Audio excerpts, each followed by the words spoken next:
ফাতেমা যখন ছোট্ট ছিলেন, মাত্র 5 বছর বয়স, তখন আমার নবী রাহমাতুল লিল আলামিন সিজদার মধ্যে, খানায়ে কাবার মধ্যে সিজদায় পড়ে আছেন। আবু জাহেল, আবুল আহাব, উতবা, সাহেবা আমার নবীর পাশে ওট জবাই হয়েছে। ওটের যত নাড়ি বুড়ি আছে এগুলো একজন লোককে টাকা দিয়েছে, নবীর মাথার মধ্যে চাপাই দিলেন। আরো জোরে বলেন। ও নবীর উম্মত, নামাজ পড়তে চান না, নামাজ পড়তে ভালো লাগে না, নবী নামাজ পড়তে গিয়ে মাথার মধ্যে ওঠেন নাড়ি বুড়ি, নিজের বিবেকের কাছে লজ্জা থাকা উচিত না? নামাজ ছাড়া উচিত? কথা বলেন উচিত? আমার নবী রাহমাতুল লিল আলামিন নামাজ পড়ছেন। ছোট্ট মেয়ে ফাতেমা 4 থেকে 5 বছর বয়স, দৌড়াইলেন, দৌড়াইয়া বাবার কাছে গেলেন। বাবার কাছে গিয়ে ছোট্ট বাচ্চাদের হাত কেমন হয়?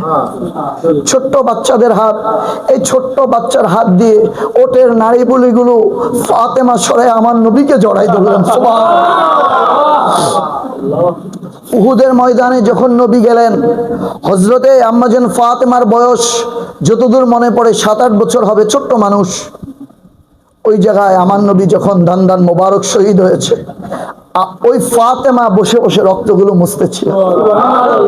আচ্ছা, আমার নবী রাহমাতুল লিল আলামিন এই দ্বীন ও ইসলামের জন্য কোরআনের বাণীগুলো মানুষের কাছে প্রচার প্রসারের জন্য, সত্যিকার ইসলাম এবং ভ্রান্ত ইসলামের মধ্যে পার্থক্য করার জন্য আমার নবীর কলিজার টুকরা ইমাম হুসাইন আলাইহিস সালাতু ওয়াস সালাম কারবালার জমিনের মধ্যে নিজের জান, নিজের মাল, নিজের পরিবার সব কিছুকে কোরবানি করে আমাদেরকে শিক্ষা দিয়ে দিয়েছেন যে আমি হুসাইন যেই জায়গার মধ্যে আছি, এখানেও আজান আছে, এখানেও নামাজ আছে, ওই এজিদ বাহিনীতেও আজান আছে, নামাজ আছে, দাড়ি আছে, টুপি আছে, পাগড়ি আছে, সব থাকার পরেও যারা আমি ইমামে হুসাইন যে গলার মধ্যে সরকারে মদিনা রাহমাতুল লিল আলামিন চুমা খেয়েছেন, ওই গলায় যারা ছুরি চালাতে পারে তারা আর যাই হোক সত্যিকার ইসলাম হতে পারে ঠিক কিনা? ইমাম হুসাইন আলাইহিস সালাতু ওয়াস সালাম আমাদেরকে এই শিক্ষা দিয়ে গেছেন যে নামাজ দেখে ভুলে গেলে চলবে না, রোজা দেখে ভুলে গেলে চলবে না, দাড়ি টুপি পাগড়ি দেখে ভুলে গেলে চলবে না, তাহাজ্জুদ দেখে ভুলে গেলে চলবে না। দেখতে হবে তার ভিতরে আমার নবীর আহলে বায়াতের নবীর মহব্বত আছে কিনা, ঠিক কিনা? বন্ধুরা আমার, আজকেও আমরা প্রায় 1450 বছর পরে এসে ইসলাম নিয়ে তাল মাতাল অবস্থার মধ্যে আমরা পড়ে গেছি, ঠিক না?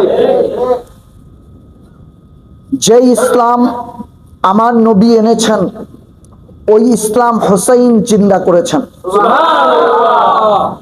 আমার নবী যে ইসলাম হুসাইন ও ইসলাম, আজকে যদি হুসাইন না আসতো আমরা মুমিন আর মুনাফিকের পার্থক্য বুঝতে পারতাম? আজকের দিনে এসো মসজিদের মিম্বারে পুরা মাহে মুহররমের 4 থেকে 5টা জুমা যায়, একটা জুমার মধ্যেও ইমামে হুসাইনের কথা বলে না। ঘটনা কি? প্রশ্নটা তো এই জায়গায় যে মুহররম মাসের মধ্যে আল্লাহ পৃথিবী সৃষ্টি করেছেন, এটা আপনি বলতে পারেন। আল্লাহ এই পৃথিবী ধ্বংস করবেন, এটা বলতে পারেন। মুসা কালিমুল্লাহ মতো নবী উনি সমুদ্রের মধ্যে পাড়ি দিয়ে বেঁচে গিয়েছেন, আপনি এই ঘটনা আলোচনা করতে পারেন। হযরত ইউনূস আলাইহিস সালাম মাছের পেট থেকে মুক্তি পেয়েছেন, এই ওয়াজ করতে পারেন। কিন্তু আমরা তো আদম সফিউল্লাহর উম্মত নয়, আমরা তো মুসা কালিমুল্লাহর উম্মত নয়। আমরা তো দাউদ খলিফাতুল্লাহর উম্মত নয়, আমরা হচ্ছে আখিরি নবী, দো জাহানের বাদশা নবী, সরকারে মদিনা নবী, রাহমাতুল লিল আলামিন নবী, নূর নবী হযরত মুহাম্মদুর রাসূলুল্লাহ সাল্লাল্লাহু আলাইহি সাল্লামের উম্মত, ঠিক না? আমরা আখিরি নবীর উম্মত, আখিরি নবীর উম্মত। আখিরি নবীর কলিজার টুকরা নাতি শহীদ হয়েছে, যেই নাতি নিজের গর্দান কোরবানি দিয়ে, 6 মাসের শিশু আলী আসগরকে কোরবানি দিয়ে, আলী আকবরকে কোরবানি দিয়ে, হজরতে বড় বড় আমার নবীর আওলাদে পাকের কোরবানি দিয়ে যেই ইসলাম, যেই মিম্বার, যেই মসজিদ বানিয়েছেন, আজকে সেই মসজিদ, সেই মিম্বারে বসে হুসাইন বাদ দিয়ে এজিদের পক্ষে কথা বলেন। কি ভুল বলতেছি আমি কথা বলি? সেই দিন ইমামে হুসাইনের গলার মধ্যে ছুরি চালানোর লোক যেমন ছিল, আজকের দিনে এজিদের পক্ষে কথা বলার লোকও আছে। বন্ধুরা আমার, আখিরি নবীর উম্মত হয়ে যেই হাসান এবং হুসাইনকে আমার নবী বলছেন, আল হাসান মিন্নি আনা মিন হাসান, আল হুসাইন মিন্নি আনা মিন হুসাইন, হুসাইন আমার থেকে আমি হুসাইন থেকে, ইমামে হাসান আমার থেকে আমি হাসান থেকে। সেই নবী নামাজের সিজদায় পড়ে যেই হুসাইনের জন্য আল্লাহর সিজদা দীর্ঘায়িত করেছেন, আজকে সেই হুসাইনকে কিভাবে ভুলে গেলেন? বুখারী শরীফের মধ্যে এত হাদিস পড়েন, আমার নবীর আহলে বায়াতের ফজিলতের অধ্যায় চোখে লাগে না? কথা বলে না? ওগুলো চোখে লাগে না? মেশকাত শরীফ পড়ান, মেশকাত শরীফের মধ্যে আমার নবীর আহলে বায়াতের আলোচনা আছে, ওগুলো কি চোখে লাগে না? সমস্যাটা হচ্ছে কলবের মধ্যে, ঠিক না? ইমানের মধ্যে সমস্যা। এই সমস্যাটাকে আমাদেরকে দূর করতে হবে। আমাদেরকে চিনতে হবে সত্যিকার ইসলাম কি, মিথ্যা ইসলাম কি। ইসলাম শুধু দাড়ির নাম নয়, ইসলাম শুধু টুপির নাম নয়, ইসলাম শুধু পাগড়ির নাম নয়, ইসলাম শুধু কোরআন তেলাওয়াতের নাম নয়, ইসলাম শুধু তাহাজ্জুদের নাম নয়। ইসলামের মধ্যে নবীর মহব্বত, নবীর আহলে বায়াতের মহব্বতের নামই হচ্ছে ইসলাম। আর দাড়ি, টুপি, পাগড়ি, নামাজ, রোজা, হজ, যাকাত যা কিছু আছে, মেসওয়াক থেকে শুরু করে সব কিছু হচ্ছে ইসলামের সৌন্দর্য। সুবহানাল্লাহ। আজকে মিম্বারের মধ্যে যখন দাঁড়ায়, শুক্রবার একখানা হাদিস আপনারা শুনে থাকেন। বলেন নবী সাল্লাল্লাহু আলাইহি ওয়াসাল্লাম, আমার নবী করিম সাল্লাল্লাহু আলাইহি ওয়াসাল্লাম বলেন, আল ফাতেমাতু বিদআতাম মিন্নি, ফাতেমা হচ্ছে আমার কলিজার টুকরা। সুবহানাল্লাহ।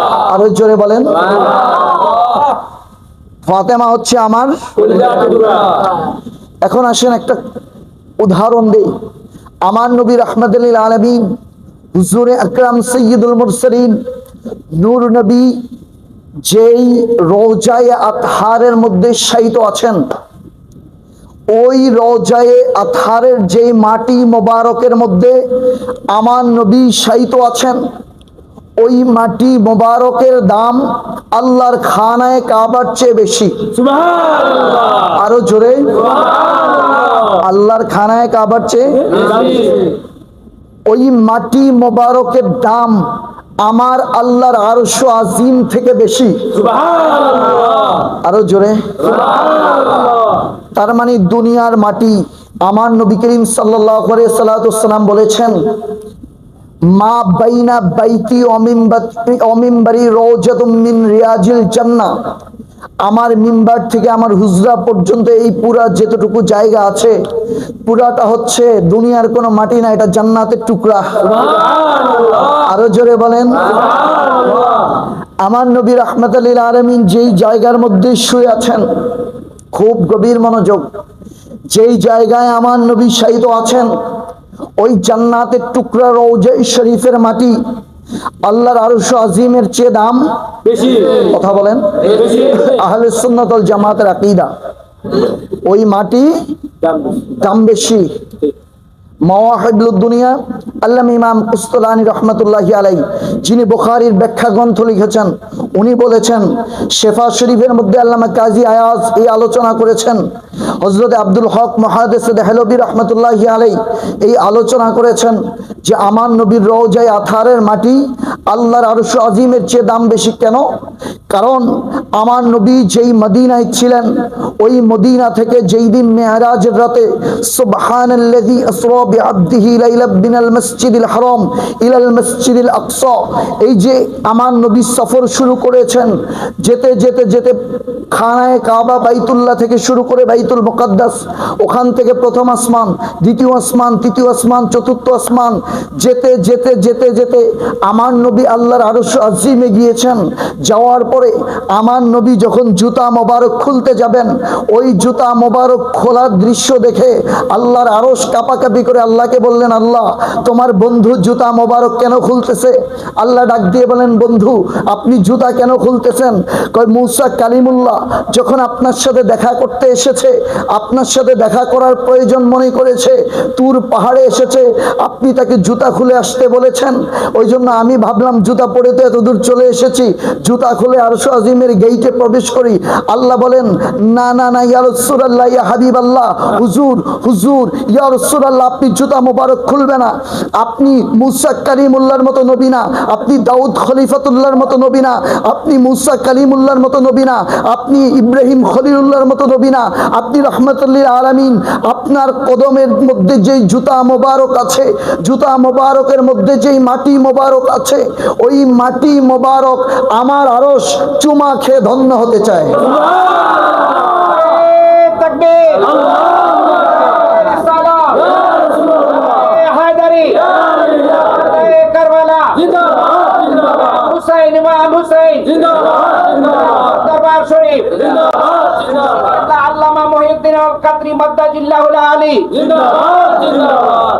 বন্ধুরা আমার, তাহলে নবী রাহমাতুল লিল আলামিনের কদম মোবারকের জুতা মোবারক, জুতা কথা বলেন, জুতা জুতা মোবারকের নিচে ধুলি মোবারক লেগে আছে, ওই ধুলি চুমা খেয়ে আরো ধন্য হতে চায়।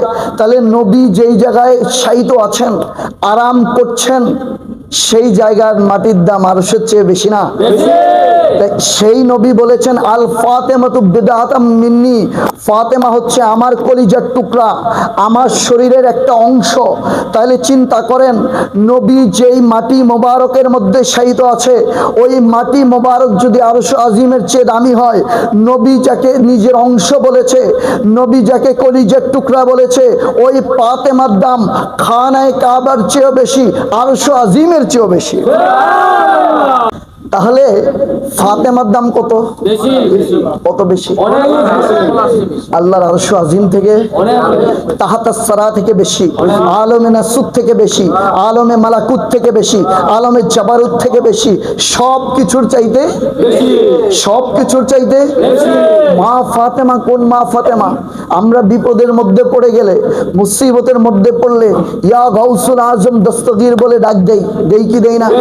ইয়া গাউসে পাক আল মদদ বলে গাউসে পাকের কাছে সাহায্য চাই, চাই কি চাই না? গাউসে পাকের কাছে আমরা সাহায্য চাই, গাউসে পাকের কাছে বলি। আর ফাতেমা হচ্ছে ওই ফাতেমা, হযরতে আব্দুল কাদের জিলানী যদি কোনো মুসিবতের মধ্যে পড়তেন, তাহলে তার দাদিকে ডাক দিতেন। আরো জোরে রাসূল করিম সাল্লাল্লাহু আলাইহি ওয়াসাল্লাম হাদিস শরীফের মধ্যে বলেন, মুসনাদ আবু ইয়ালার মধ্যে হাদিসটা এসেছে, তাবরানী শরীফের মধ্যে হাদিসটা এসেছে, আমার নবী করিম সাল্লাল্লাহু আলাইহি ওয়াসাল্লাম, আমি শানে আহলে বায়াত কিতাব থেকে হাদিসটা বলছি, আমার নবী করিম সাল্লাল্লাহু আলাইহি ওয়াসাল্লাম বলেন, হাশরের ময়দানে ফুলসিরাতের পুল হবে জাহান্নামের উপরে। ওই ফুলসিরাতের পুল হচ্ছে 30,000 বছরের রাস্তা, দুনিয়ার হিসাবে 50,000 বছরে আখিরাতের একদিন, সেভাবে 30,000 বছরের রাস্তা। চুলের চেয়েও চিকন, তরবারির চেয়েও ধারালো, ওই রাস্তা দিয়ে পার হওয়া কোনো মানুষের পক্ষে সম্ভব হবে না। কিন্তু আমার নবী বলছেন, ফাতেমা এবং ফাতেমাকে যারা ভালোবাসবে রাদিয়াল্লাহু তাআলা আনহা,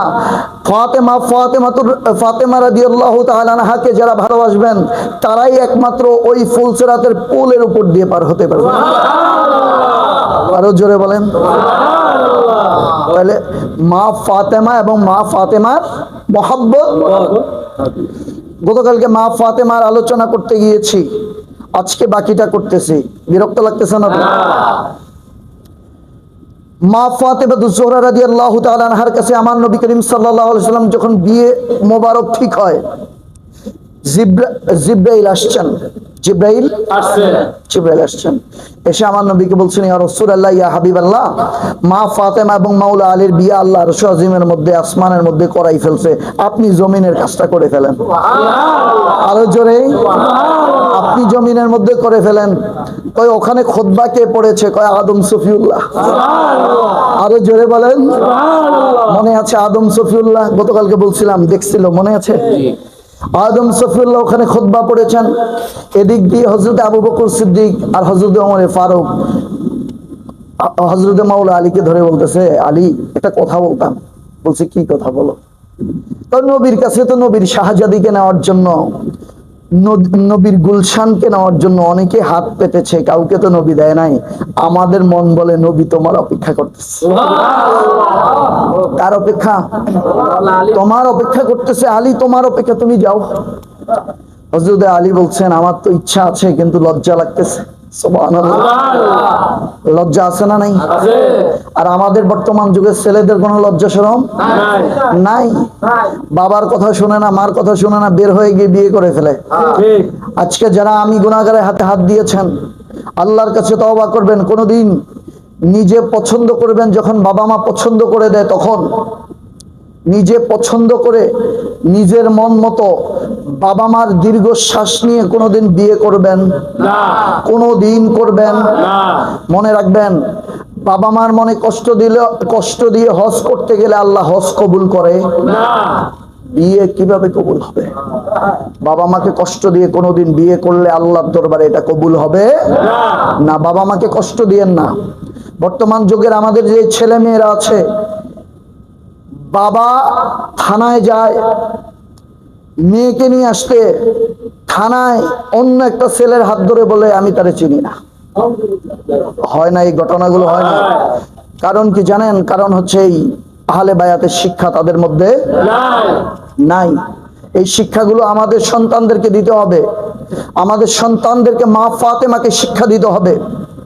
দরকার আছে না? মাওলা আলী গেলেন আমার নবীর কাছে, যে সালাম দিয়ে বলছেন, ইয়া রাসূলুল্লাহ, হাবিবাল্লাহ, হুজুর আমার তো কেউ নাই আপনি ছাড়া। সুবহানাল্লাহ। আমার পক্ষ থেকে যে প্রস্তাব দিবে, আমার তো মাও নাই বাবাও নাই, আপনার কোলের মধ্যে আমি মানুষ হয়েছি, আপনি আমাকে মানুষ করেছেন। হুজুর আমি চাই হুজুর আমি চাই আপনার শাহজাদিকে আমাকে দিয়ে দেন। নবী আমার রাহমাতুল লিল আলামিন সাইয়্যিদুল মুরসালিন নূর নবী আমার ডাক দিয়ে বলেন, আলী রে, আমি অপেক্ষা করতেছিলাম তুমি কখন আসবা। কিছুক্ষণ আগে জিব্রাইল আসছেন। জিব্রাইল এসে তোমার আর ফাতেমার বিয়ের ব্যাপারে আমার কাছে প্রস্তাব দিয়েছেন। আল্লাহ বলে দিয়েছেন, ইয়া রাসূলুল্লাহ, ইয়া হাবিবাল্লাহ, দুনিয়ার জমিনে বাবা মায়ের জন্য প্রস্তাব খোঁজে, ছেলে খোঁজে, মা খোঁজে, পরিবারে আত্মীয় স্বজন খোঁজে, কিন্তু আপনারা ফাতেমার জন্য আমি আল্লাহ নিজে আলীকে পাত্র হিসাবে নির্বাচন করে দিলাম। কাকে? আলীকে পাত্র হিসেবে আমি নির্বাচন করে দিয়েছি, আপনি আলীর সাথে বিয়ে দিয়ে দেন। আমার নবী ফাতেমার কাছে যে বলতেছে, ফাতেমা তোমার সাথে আলীর সাথে তো বিয়ে ঠিক হয়েছে, তোমার মতামত কি, রাজি আছো? দেখেন, আমার নবী শিখাচ্ছেন, আর আমরা তো বাবা হইলে জোর করে ধরে বিয়ে দিই। কথা বলেন। এটাও বাদ দিতে হবে, যে সংসার করবে যে মেয়েটা, ওই মেয়েটার কাছ থেকে আগে তার মতামত জানা দরকার আছে না? জোরে বলেন, দরকার আছে না? ফাতেমা কোনো কথা বলে না। আমার নবী মাথাটা নিচের দিকে দিয়ে বলছেন, ফাতেমা তুমি যদি রাজি না থাকো আমি নিষেধ করে দেবো। সুবহানাল্লাহ। কত চমৎকার নবীর সাথে, নবীর কন্যার সাথে সম্পর্ক। বলছে তাহলে আমি নিষেধ করে দেব। মা ফাতেমা কথা বলে না। আমার নবী ডাক দিয়ে বলছেন, ফাতেমা আল্লাহ প্রস্তাব পাঠিয়েছেন। আল্লাহ প্রস্তাব পাঠিয়েছেন। বলছে হুজুর ঠিক আছে, তো মোহরানাটা কি হবে একটু জানতে চাই। মোহরানাটা কি হবে? আমি এত হিসাব না দিয়ে আপনাদেরকে সোজা সাপটা হিসাব দেই। সেটা হচ্ছে রৌপ্য, প্রায় 2.5 কেজি ওজনের রৌপ্যের সমান ওই মানে ওই সময়ের মুদ্রা দেওয়া হয়েছিল। মোহরে ফাতেমি ওই সময়ে দেওয়া হয়েছিল। তো বর্তমান সময়ের হিসাব করলে প্রায় 1.5 লাখ থেকে 2 লাখ টাকা। কেউ কেউ বলেছেন তার চেয়েও বেশি। তো বলছে আমার এই যে বিয়ের জন্য মোহরটা কি হবে এটা একটু জানতে চাই। আর আমাদের দেশে তো মোহরানা দেওয়ার খবর থাকে না, কি দিবেন কথা বলেন, আগে কি দিবেন। আর এখন মোটামুটি একটা কথা চালু হয়েছে, আমি কিচ্ছু চাই না, কথা কয় না, আমি কিচ্ছু তার মানে অনেক কিছু চাই। একটা মোটরসাইকেল চাই, একটা হুন্ডা চাই, একটা আইফোন চাই, ঠিক আছে। আর মেয়ে তো আপনাদের সংসার করবে, আপনাদের মেয়ে একটা পিস দিলে ভালো হয়। খাটটাট এগুলো ভাঙ্গা আছে, একটু যদি দেন তাহলে ভালো হয়। এরপরে যদি একটু এসি লাগাই দিতেন যে এরকম গরম পড়ে ভালো হয়। কম তো চাওয়ার কিছু বাদ রাখছে? হ্যাঁ, কোনো কিছু চাওয়া বাদ আছে? প্রথমে কইছি কিছু চাই, পরে কি কইছে আপনার মেয়েই তো থাকবে, সংসারটা আপনার মেয়েরই। তাও বেয়াই কয় না, বেয়াই বেয়াইয়ের একটা ইজ্জত আছে না। বেয়াই তো মসজিদের বড় সভাপতি, বেয়াই কি আর এই কথা বলতে পারে? বেয়াই কয়, কি কয় বেয়াই? কাকে দিয়ে বলায়? ঘটক। কারে দিয়ে? পোলায় খান মাশাআল্লাহ অনেক ভালো। এই সেই ঘটকের মুখে আল্লাহ যত মধু দিছে অত মধু সুন্দর বনেও নাই।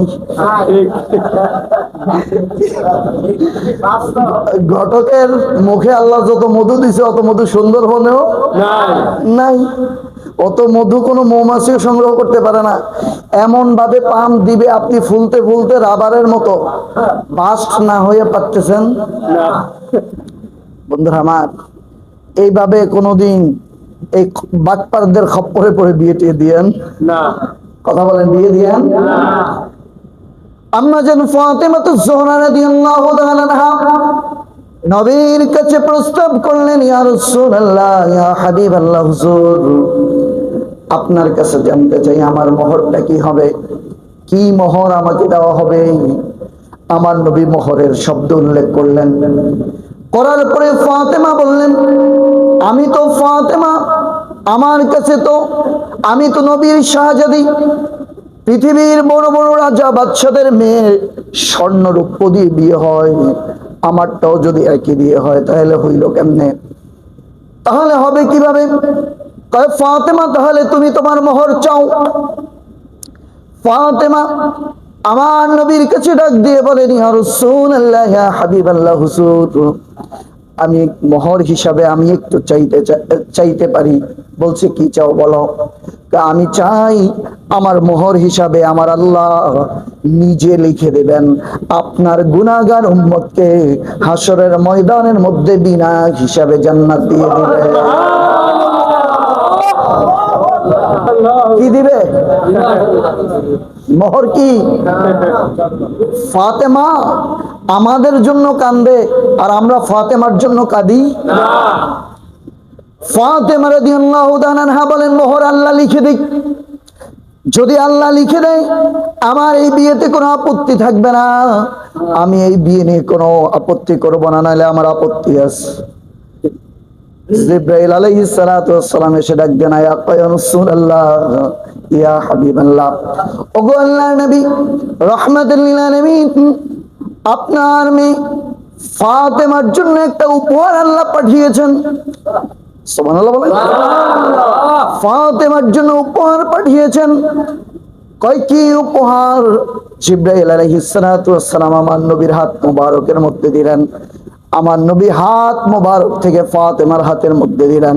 ফাতেমা ওই গিফট বক্সটা খুলে দেখলেন, ওইখানে রেশমি কাপড়ের উপরে আমার আল্লাহ লিখে দিয়েছেন যে ফাতেমা, তোমার বিয়ের মোহরের উসিলা করে হাসরের ময়দানে তোমার বাবার গুনাহগার উম্মত, মা হারা, বাবা হারা, সন্তান হারা, সব কিছু হারিয়ে হাসরের ময়দানে যখন বিপদের মধ্যে পড়ে যাবে, মুসিবতের মধ্যে পড়ে যাবে, যখন নবীরা পর্যন্ত সবাই চুপচাপ দাঁড়িয়ে থাকবে, সেদিন সবাই আনাপসি আনাপসি বলবে, সেই দিন তোমার মোহরের উসিলা করে তোমার বাবার গুনাহগার উম্মতদেরকে আমি জান্নাত দিয়ে দিব। কি দিবে? তো ওই ফাতেমার আলোচনার দরকার আছে? মুসনাদে আহমদের হাদিস, সুবহানাল্লাহ বলে। তাহলে আম্মাজান ফাতেমা মোহর হিসাবে কি চেয়েছেন? ফাতেমা ডাক দিয়ে বলেন, আলী এদিকে আসো, তোমার হযরতে আলীকে ডাকাইলেন। ডাকা বলছেন, আলী তোমার সাথে কথা আছে আমার। কয় কি কথা? বলছে, আমার তোমার সাথে বিবাহ বন্ধনে আবদ্ধ হওয়ার জন্য আল্লাহর সাথে শর্ত ছিল। আল্লাহর সাথে একটা কাগজের মধ্যে লেখা শর্ত ছিল, আল্লাহ লিখে দিয়েছেন এই কাগজটা আমার কাফনের কাপড়ের ভিতরে দিয়ে দিবা। আরো জোরে, কাফনের কাপড়ের ভিতরে দিয়ে দিবা। আলী বলছে, এটাতে কি লেখা আছে আমার একটু দেখাও। বলছে, আলী এটা তোমার দেখা লাগবে না, তুমি দেখে কি করবা? বলছে, আমি একটু দেখতে চাই। ফাতেমা বললেন, এবার খুলে দেখো। আলী খুলে দেখেন, মা ফাতেমা লিখে রেখেছেন, আল্লাহ লিখে দিয়েছেন যে ফাতেমার বিয়ের মোহর নবীর গুনাহগার উম্মতের মাফ। আরো জোরে, আল্লাহুম্মা সাল্লি আলা মুহাম্মাদ ওয়া আলা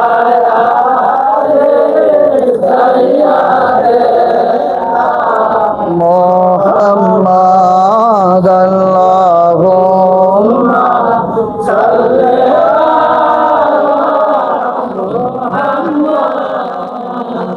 ওয়া আলা সাইয়্যিদিনা মুহাম্মাদ ওয়া আলা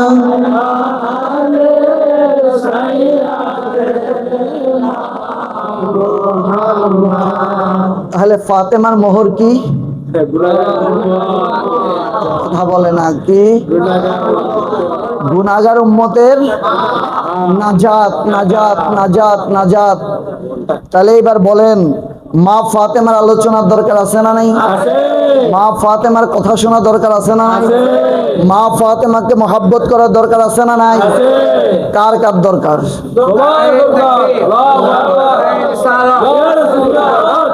বন্ধুরা আমার, তো মা ফাতেমার বিয়ের মোহর কি? শুধু এখানেই শেষ? আসেন আরেকটা হাদিস শরীফ বলি, এটাও মুসনাদে আহমদের হাদিস। সুবহানাল্লাহ বলেন। মুসনাদে আহমদের মধ্যে আমার নবী করিম সাল্লাল্লাহু আলাইহি ওয়াসাল্লামের ফাতেমার ব্যাপারে কথা। কার ব্যাপারে?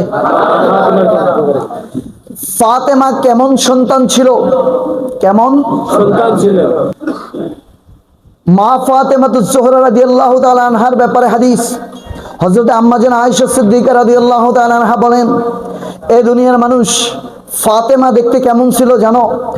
ফাতেমার চাহনি নবীর চাহনির মতো ছিল। ফাতেমার চাহনি, ফাতেমার হাঁটা নবীর হাঁটার মতো ছিল। ফাতেমার কথা নবীর কথার মতো ছিল।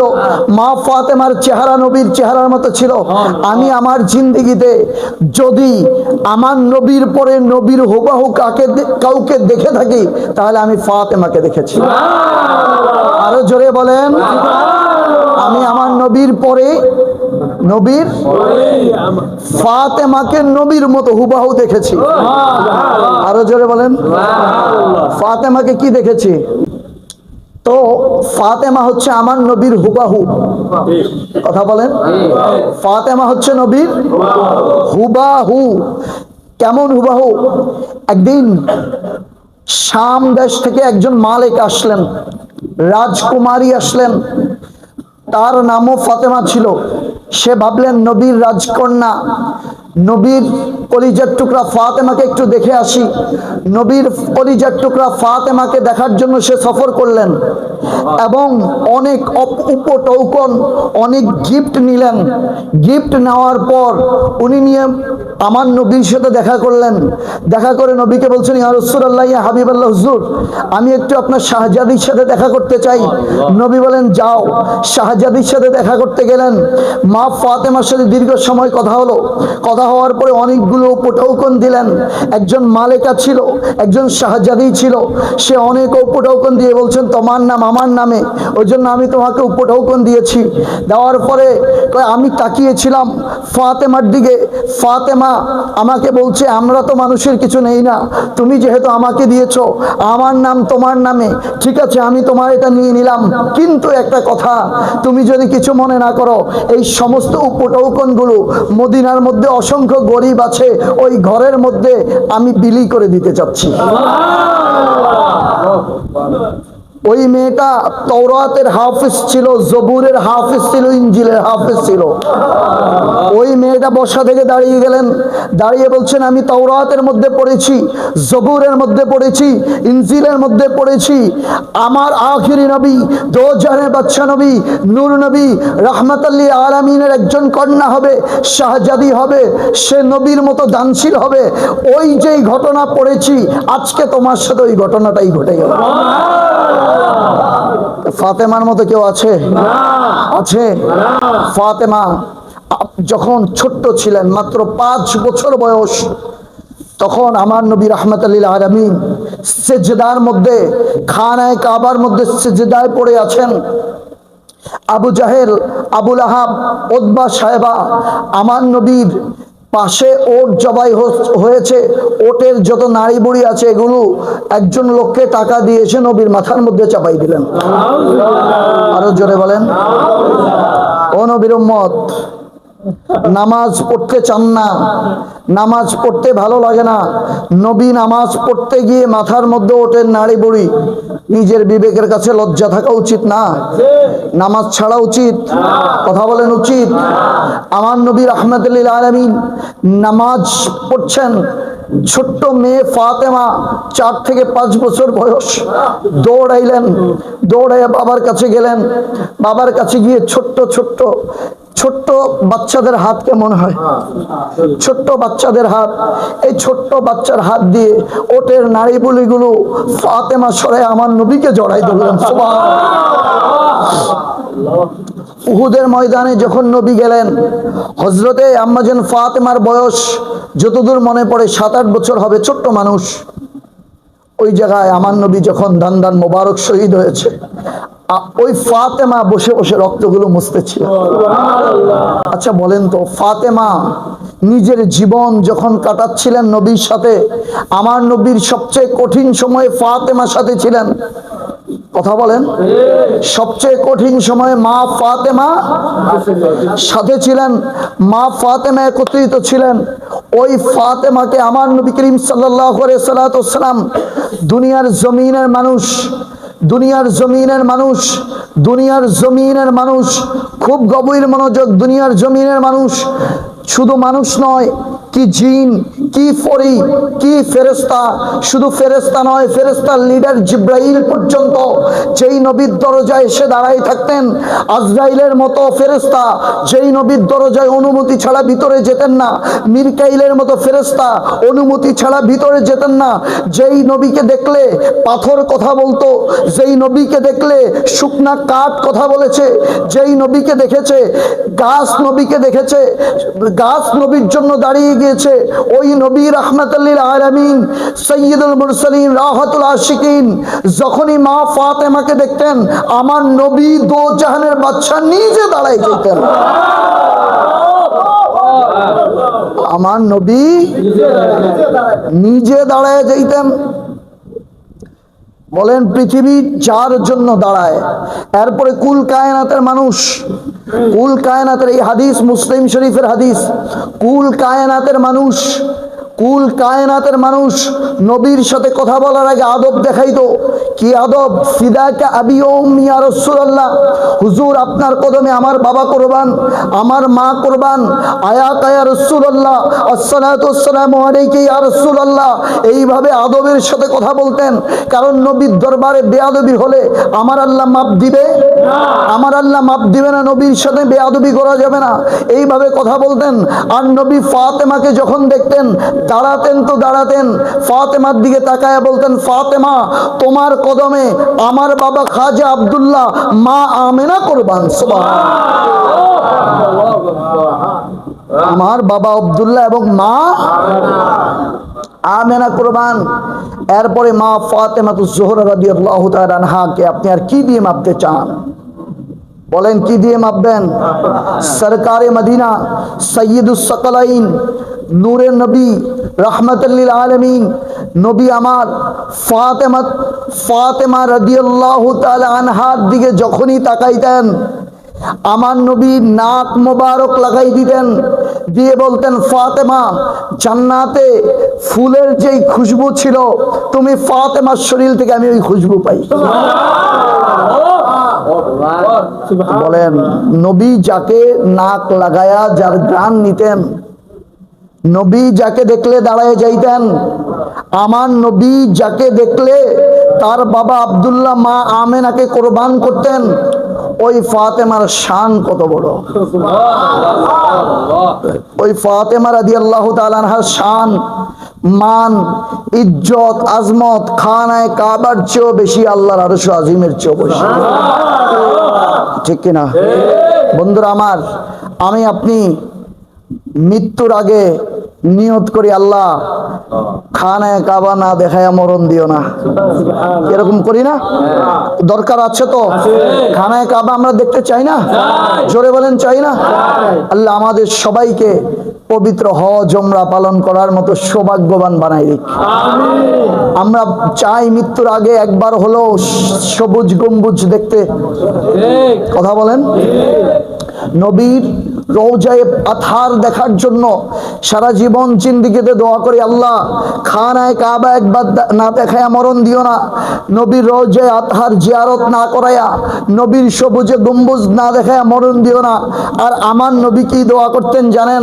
ও ঈমানদাররা শুনে রাখেন, আমি গুনাহগার আপনাদেরকে বলে যাই, আমার নবী রাহমাতুল লিল আলামিন, আবু দাউদ শরীফের হাদিস, মুসনাদে আহমদের মধ্যে হাদিসটা এসেছে, শানে আহলে বায়াত কিতাব থেকে আমি আপনাদেরকে বলতেছি, নবী আমার রাহমাতুল লিল আলামিন বলতেন, আল্লাহ, ও আমার আল্লাহ, ততক্ষণ পর্যন্ত আমাকে মৃত্যু দিবা না যতক্ষণ আমি আলীর চেহারা না দেখব।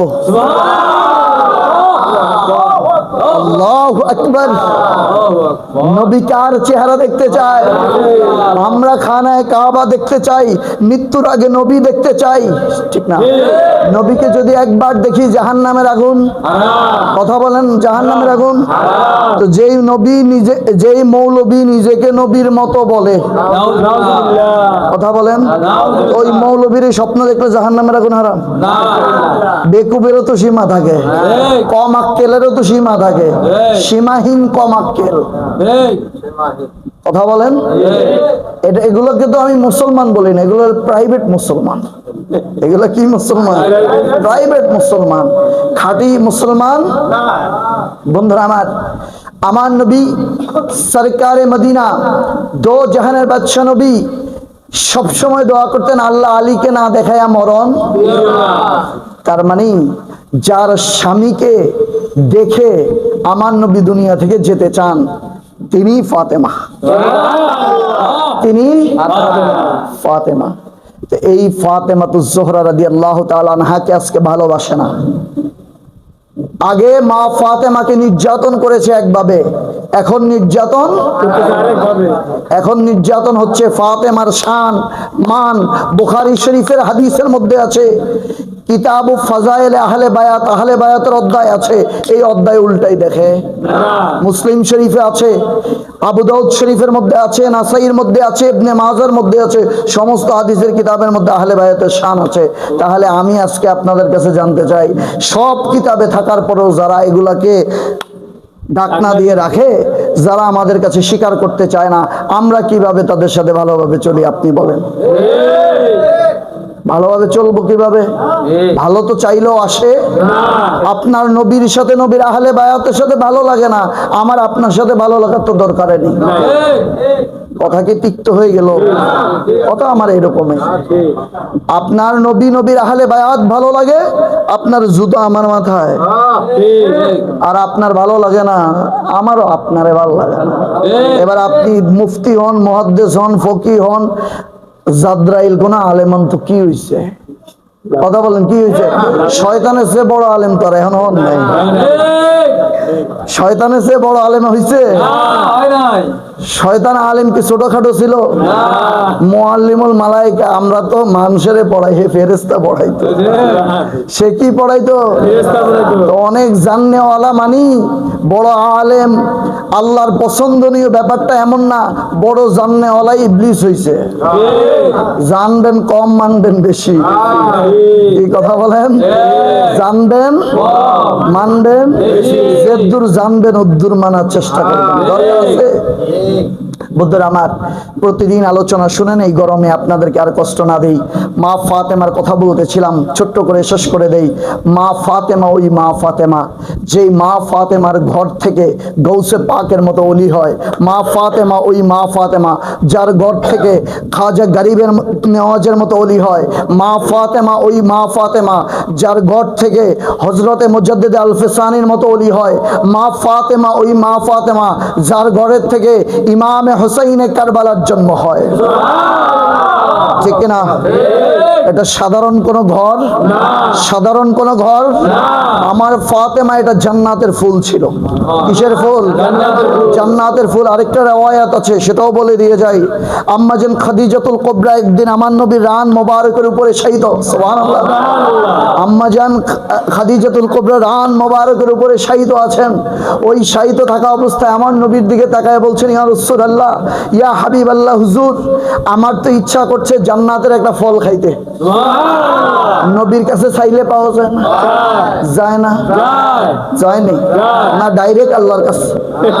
কথা বলেন, ডাইরেক্ট আল্লাহর কাছে। গতকালকে বলছি না, ডাইরেক্ট আল্লাহর কাছে তওবা করলে কবুল হইবে? কবুল হবে?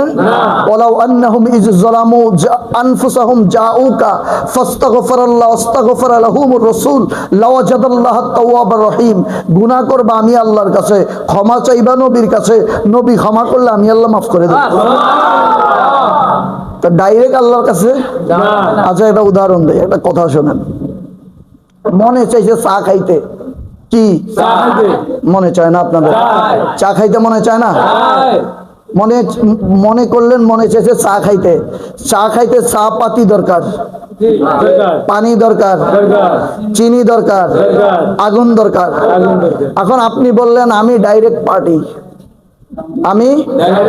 আপনি ডাইরেক্ট আগুন জ্বলাইয়া মাঝখানে পাত্র না দিয়ে সোজা চাপাতি ঢেলে দিয়ে পানি ঢেলে দিলে হয়ে যাবে, তাই না? হবে না? আচ্ছাই হইবে না? আচ্ছা, যাই হোক, বাদ দেন না, চিনি সহ ঢেলে দেই, হবে না? আসলেও হবে না। কেন বাবা? কারণ কি, আমি তো ডাইরেক্ট আগুন থেকে ডাইরেক্ট আগুন তাপ দিবে, আমি নিব। আগুনের তাপ দিয়ে আমি চা বানাবো, আগুনের তাপ দিয়ে আমি চা বানাবো। আমার মাঝখান দিয়ে পাত্রের উসিলা আমার দরকার নাই, আমি ডাইরেক্ট বানাবো। সম্ভব? কিয়ামতের আগে না। আর যদি কালকে থেকে নিয়ত করেন, হুজুর বলছে তো কি হয়েছে, আমি ডাইরেক্ট মাইন নিলাম, হবে? যদি ডাইরেক্ট মানতে যান, কিয়ামতের আগ পর্যন্ত চাও খাওয়া লাগবে না, কিছুই করা লাগবে। মনে করেন এই যে এটা একটা মোটা তার আছে, কি আছে? কথা বলেন। এখন আপনি ডাইরেক্ট আল্লাহ মানেন না, পার্টি আছে না? নবী লাগবে, ডাইরেক্ট আল্লাহ, ডাইরেক্ট। তো মনে করেন এই যে লম্বা তার, আগামীকালকে মনে করলেন যে হুজুরের ওখানে পিছনে মাইকের একটা তার ছিল, হুজুর ধরছে, সমস্যা হয় নাই। আমার বাসার উপর দিয়ে 440 লাইন গেছে, তার দেখা যায় ভিজা গামছাটা এখানে উপরে দিয়ে দেয়, ডাইরেক্ট শুকাইবে। ডাইরেক্ট শুকাইবে না, আপনি সহ শুকাই যাবেন। কি আপনি সহ? লুঙ্গি তো শুকাবে শুকাবে, আপনি সহ। তো হুজুর ঘটনা কি, কালকে হুজুর আপনি হাত ধরছেন, আপনার শর্ট করে না, আর আমি ভিজা লুঙ্গি দিতে যাই, লুঙ্গি গামছা আমি নিজে শুকাই গেছি। ঘটনা কি? আরে বাবা, ঘটনা হচ্ছে আমার উপরে উসিলা আছে। কি আছে? মোটা তারের একটা প্রলেপ আছে, এটাই উসিলা, এটার উপরে দিয়ে ধরছি, কিছু হয় না। ডাইরেক্ট যদি লাইন ধরতাম, বক্তা ওয়াজ করা লাগতো না, ইন্নালিল্লাহ পড়া লাগতো না। কি ঠিক বলি নাই? তাহলে এই যে ডাইরেক্ট আল্লাহ মানেন, বুঝিয়া শুনিয়া মানিয়েন। ডাইরেক্ট আল্লাহ মানবে শুধু নবীরা। কথা বলেন, আপনি ডাইরেক্ট মানেন কেমনে? আপনি কি নবী? আল্লাহ কোন নবী ছাড়া কোন আম মানুষের লগে জীবনে কথা বলছে? কারোর সাথে কথা বলে? আল্লাহ নিজের তাওহীদ ঘোষণা করতে গিয়ে বলে কুল হুয়াল্লাহু আহাদ। হে নবী, আপনি বলে দেন। কে বলে দেন? আল্লাহ। আল্লাহ নিজের কথা পর্যন্ত নবীকে ছাড়া বলে না, আর আপনি ডাইরেক্ট আল্লাহ খোঁজেন, আপনার সাহস তো কম না। আল্লাহ এইরকম মুফতি মুহাদ্দিস থেকে আমাদেরকে হেফাজত করুক। দরকার আছে না? এইরকম মুফতি ডাইরেক্ট পর্যন্ত তো আমি তো যাইতে পারতেছি না। ঠিক আছে, একদম ডাইরেক্ট সম্পর্ক লাগান যাচ্ছে না। আর যারা ডাইরেক্ট চান, তারা আপনাদের বিদ্যুৎ অফিসের লাইনটা কেটে দিয়ে সোজা কাপ্তাই থেকে নিয়ে চলে আসে। আমরা ডাইরেক্ট, সব ডাইরেক্ট মানবেন, পারবেন না ইনশাল্লাহ? হ্যাঁ, আল্লাহ আমাদেরকে হেফাজত করুক, আমিন। বন্ধুরা আমার, তাহলে আল্লাহকে মানতে হবে নবীর উসিলায়, নবীকে মানতে হবে আহলে বায়াতের উসিলায়, আহলে বায়াতকে মানতে হবে ওলি আল্লাহদের উসিলায়। কথা বলেন, সিস্টেম। কথা বলেন, সিস্টেম মতো যাইবেন। আপনি ডাইরেক্ট গেলে তো বিপদ। হ্যাঁ, ডাইরেক্ট গেলে নবীর সুন্নত মাঝখানে বাদ দিয়ে ডাইরেক্ট গেলে, বলেন ডাইরেক্ট যদি বিয়ের সুন্নত ছাড়া বাদ দেন, বাচ্চা হলে হালাল জাদা হবে? তো এত ডাইরেক্ট করেন কে? সিস্টেম আল্লাহ যেটা দিছে ওটাতে চলেন না। কথা বলেন। আর আমরা বাঙালি নিজেরটা ভালো বুঝি, সব জায়গায় উসিলা মানি, শুধু পীরের দরবারে আইলে মনে বলি যে বাপ মা থাকতে পীর লাগবে। সব জায়গায় ঠিক আছে, ঝামেলা এক জায়গায়। কিরে বাবা, তুমি বাপ মা থাকতে তুমি হুজুরের কাছে মক্তবে পড়তে গেছিলা কেন? বাপ মা যে পড়াইলো না। স্কুলে গেলা কেন পড়তে? বাপ মা তো ছিলই। বাপ মার চেয়ে বড় পীর আছে কিনা? বাপ মার চেয়ে বড় পীর আছে। কথা বলেন, বাপ মার চেয়ে বড় পীর আছে। বাপ মা বাপ মার জায়গায়, আল্লাহর ওলি ওলির জায়গায়, পীর পীরের জায়গায়। এক একজনের কাম এক একটা। যে বিমান চালায়, ওকে যদি আপনি গাড়ি চালাইতে দেন, ও অ্যাক্সিডেন্ট করবে না? যার যেটা কাম এই কামে না রাখবেন। বাপ মার কাজ হচ্ছে আপনাকে লালন পালন করা, আপনার জান্নাত বাবা মার খেদমতে, বাবা মায়ের কদমের নিচে। কিন্তু আল্লাহর রাস্তা মানার জন্য, চিনার জন্য ওলি আল্লাহর দরকার নাই। সিস্টেম তো এটাই, সিস্টেমে আসতে হবে, ঠিক না? বন্ধুরা আমার, মা ফাতেমার একটা কথা বলে শেষ করে দিচ্ছি। কয়টা? মা ফাতেমা তো জোহরা রাদিয়াল্লাহু তাআলা আনহা, তার জিন্দেগিতে কোনোদিন তার একটা পোশাক পর্যন্ত কেউ দেখে নাই। সুবহানাল্লাহ। আমাদের মেয়েদের অবস্থা কেমন বলেন? আমাদের মেয়েদের অবস্থা এমন পর্যায়ে চলে গেছে, বলতে দুঃখ লাগে। বাবা মা টাকা দিয়ে স্কুল কলেজের মধ্যে পাঠায়, বাবা মাঠের মধ্যে কাজ করে মাথার গাম পায়ে ফেলে, আর মেয়ে এখানে এসে নিজের ইজ্জত বিলাই দেয়। কি হচ্ছে না এগুলো? আমাদেরকে সতর্ক হতে হবে। ফাতেমা কেমন নারী ছিলেন জানেন? ফাতেমা ছোট্ট মানুষ ছিলেন। মা খাদিজাতুল কুবরা জিন্দা। ফাতেমার বাড়িতে দাওয়াত আসছে, পাশের বাড়ির বিয়ের দাওয়াত, ইহুদির বাড়ির বিয়ের দাওয়াত আসছে। আসার পরে মা ফাতেমা জোহরা রাদিয়াল্লাহু তাআলা আনহা, ছোট্ট মানুষ, বলতেছে, মা দাওয়াতটা আপনি নিবেন না? বলছে, আমি দাওয়াত নেওয়ার একবার ইচ্ছে হয়েছে, কিন্তু আমি তাকিয়ে দেখেছি আমার ঘরে তো দামি ভালো কোনো পোশাক নাই, ভালো কোনো পোশাক নাই, আমি কিভাবে যাব? এজন্য আমি যাই নাই। যে খাদিজাতুল কুবরা পুরো আরবের মধ্যে সেরা ধনী ছিল, নবীর কদমে সব কিছু দিয়ে দিয়েছে। আর আমরা আহলে বায়াতের জন্য কিছু দিতে পারি না, কত কষ্ট আমাদের। বন্ধুরা আমার, মা ফাতেমা জোহরা ছোট্ট মানুষ, দেখে মা প্রতিদিন জায়নামাজ নিয়ে বসে থাকে। মা ফাতেমা মাত্র 6 বছর বয়স, কত? 6 বছর বয়স মা ফাতেমা জায়নামাজ বিছাইলেন। বিছায়া মা ফাতেমা 2 রাকাত নামাজ পড়ে আল্লাহকে বলতেছেন, আল্লাহ আমি বিয়ের দাওয়াতে যাব, আমার জামা নাই, একটু জামার ব্যবস্থা করে। মা ফাতেমা 6 বছরের ছোট্ট শিশু ওই জায়নামাজের মধ্যে সিজদায় গিয়ে আল্লাহকে বলছে, আল্লাহ ও আমার বাবার আল্লাহ, সুবহানাল্লাহ, ও আখিরি নবীর আল্লাহ, ও নূর নবীর আল্লাহ, ও গায়েবের খবর দেন ওয়ালা নবীর আল্লাহ, আমার মা দাওয়াত নিতে পারতেছে না, আমার নাকি নতুন কোনো জামা নাই, পোশাক নাই, আমার একটু পোশাকের দরকার। এইভাবে দোয়া করতেছে। নবী আমার ঘরের মধ্যে আসলেন, এসে ডাক দিলেন আম্মা জান খাদিজাতুল কুবরা রাদিয়াল্লাহু তাআলা আনহা। দরজা মোবারক খুললেন। খোলার পর আমার নবী রাহমাতাল লিল আলামিন বলেন, ফাতেমা কোথায়? বলছে, ফাতেমাকে তো দেখতে পাচ্ছি না। হযরত আম্মা জান খাদিজাতুল কুবরা খুঁজতে খুঁজতে গিয়ে দেখেন ঘরের এক কোণার মধ্যে ফাতেমা আল্লাহর কাছে সিজদা পড়ে কাঁদতেছে। মা ফাতেমার কান্না, আমার নবী এসে ফাতেমাকে উঠাইলেন, উঠায়া বসাইলেন, বসায়া ফাতেমাকে বললেন, ফাতেমা ধরো। ফাতেমা বললেন, এটা কি বাবা? কই তুমি এতক্ষণ পর্যন্ত কি করতেছিলাম? কই মা দাওয়াত নেই না ইহুদির বাড়িতে, আমার নাকি দামি কোনো পোশাক নাই, আমি যদি কম দামি পোশাক পরে যাই মানুষজন আমাকে দেখে ছোট কটু কথা বলতে পারে, ওই জন্য মা দাওয়াত নেয় নাই। কিন্তু ইয়া রাসূলুল্লাহ, ইয়া হাবিবাল্লাহ, আপনি তো ওই আল্লাহর নবী, আমি একটু আল্লাহর কাছে দোয়া করতেছিলাম, আমি একটু আল্লাহর কাছে দোয়া করতেছিলাম। ফাতেমাকে জড়ায় ধরে বলেন, ফাতেমা, আমার আল্লাহ রাব্বুল আলামিনের কাছে তুমি দোয়া করেছো, আর জিব্রাইল জান্নাত থেকে তোমার জন্য পোশাক নিয়ে হাজির হয়ে গেছে। জান্নাত থেকে পোশাক নিয়ে হাজির হয়ে গেছে ফাতেমা। আচ্ছা, জান্নাতে যাওয়ার আগে কেউ জান্নাতের পোশাক পরতে পারে? জান্নাতে যাওয়ার আগে কেউ জান্নাতের খাবার খেতে পারে? তার মানে নবী প্রমাণ করে দিলেন ফাতেমা যদি দুনিয়ার, কিন্তু ফাতেমার বাবার মালিকানা জান্নাত। সুবহানাল্লাহ। আসেন ওই ফাতেমাকে ভালোবাসি, মহব্বত করি। আল্লাহ আমাদেরকে তৌফিক দান করুক, আমিন।